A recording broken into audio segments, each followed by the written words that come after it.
If I added drawers right now to the back of the 76, I would just be pulling them out in future. Well, it's been one whole year and I've got a sensation that I'm about to eat my own words. Problem I've had with every single vehicle, regardless if it's heavy, light, keeping things organised. The recent trip I went to in a Pilbara, the car was an absolute mess and it just did my head in. And that's when I drew the final straw. I've got to do something about it. You then might say, well, why don't you just bite the bullet and get a set of drawers? Make a space for everything. Is this a moment where I backflip? And I nearly did that until the other day, I had to pull the boxes out and put the dog in. It's not going to sort my problem out. I would just be pulling them out in future. I've done some videos in the past with helpful tips how to pack. But what I haven't done is worked out myself how to have an organised vehicle. I'm going away for 3 weeks. I need to have this sorted out proper. Given it's been a year, why all of a sudden now? Well, let me explain. In the Pilbara recently, there was 3 of us. It was a nightmare. I had to constantly move stuff to get to the fridge. Just a simple drink on the highway. And I'm sure that many of you also struggle with the same thing. You got so much stuff, you cram it in the car. It's okay just for a couple of days, but for a week-long trip, you can put up with it. Going away 3 weeks, I need the car done proper. And that is what I'm going to do today. What you see now is going to change.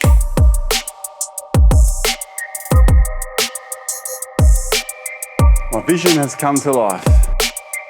It's more or less worked the way I wanted it to. There's a couple of little things I had to do a little bit different. For example, rearrange where the fridge was and the box arrangement or the crate arrangement, which I've gone to now. The storage capacity, the organisation, that's the main thing that I've increased on this vehicle. And I've done it all DIY. Made a few things completely from scratch with material left over. And I've also modified a couple of things myself. Now, yeah, of course, some of the things you can buy, but I haven't taken it to the shop and got it installed there. Here's the concept. Stackable crates, heavy down the bottom, light at the top.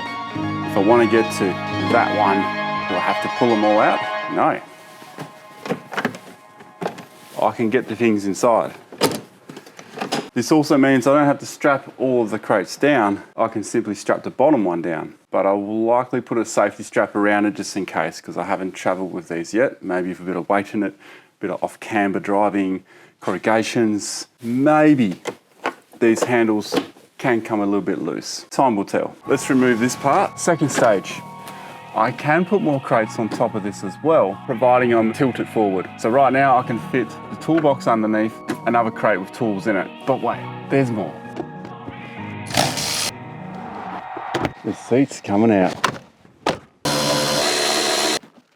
Lots more room.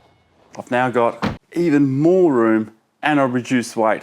That seat weighed about 40, 45 kilos. You might be thinking, well, that's all good and well, just removing your seat. I'm not gonna do that in my car. I didn't think I was either, until I realized how easy it was to get this seat out. It's just 4 bolts. When I come back, I'm simply gonna remove the false floor and then reinstall the rear seat. As simple as that. It will take me probably about 20 minutes. The way I've constructed the false floor and a hole there, it's using the exact same 4 bolts and 4 mounting holes, which the seat uses as well. This means I will not lose the bolts at any point in time. DIY, very easy to do, and I use material I had left over. So it cost me nothing to make that floor. Now I've padded it all the way around so that there's no noise, any rough surfaces or anything like that. This is actually really easy to get off. I just peel this side back up like so. And this all actually comes up. There's the 2 bolts, one there, one there. Once those 2 bolts are out, the bolts on the front here are out.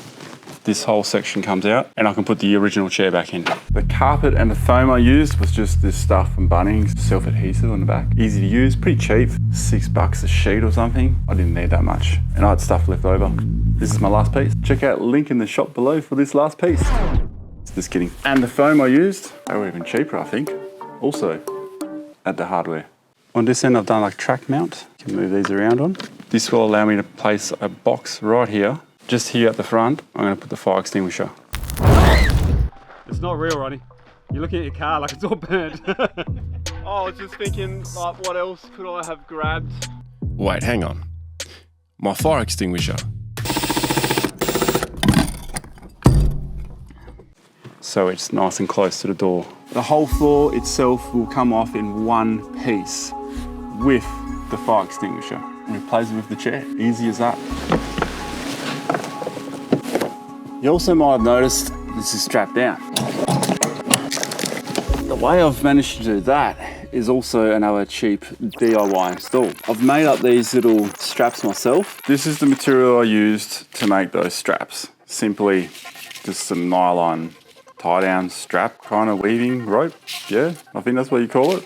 It's got a name for it, so someone will let me know in the comments. A hole in a piece of wood. G-clamp, hold it tight, press the stud through once it's heated up. And of course the eyelets and the punch, just a cheap one. Does the job. Made 4 of these straps up myself. Actually, I made 6 of them. There's another 2 holding up this thing, the cargo net. A concept that's certainly not anything new. Where the location of that cargo net is now is not where I had anticipated it to be. It was either meant to be over the back seat or over this section. However, it ended up here because of these mounting points, there and there. They're simply little grommets I pulled out, or little clips. I think that was an M6 bolt that went in with a massive washer so I don't pinch the roof lining too much. You can see what I mean by it's not exactly where I wanted it. Headrest is kind of in the way in the back seat, but I can actually remove that. I don't need the headrest unless I'm going to hang something off it. This concept here, made by my mate Raf, I asked for some pockets. This will be for pillows, clothing, maybe even laundry washing. Inside here will likely be toothbrushes, any sort of personal maintenance stuff, which we can access from either side. The tire repair kit I've hung right here on this molly panel, which is great. It is usually annoying removing these from a molly panel because you've got to like unweave all that, but not if you can do that. Hey, we're not stingy. You get 30 cooler plugs. Everything you need, heaps of valves, all that kind of stuff. Way more in one kit. And that was my shameless plug of the plugging kit, pun intended. Morning sun has beat me to it. With the front of the vehicle, I've increased my organisation as well. With the 70 series, there's not much you get with it. As you know, you get like 1 cup holder. With the auto, you get holy there's 2 cup holders. Everything else is pretty bare. Now, because there's only 2 airbags in a 70 series, you can do lots of stuff to it on the inside. And that's what I've done. So I've increased my storage and organisation by putting this in.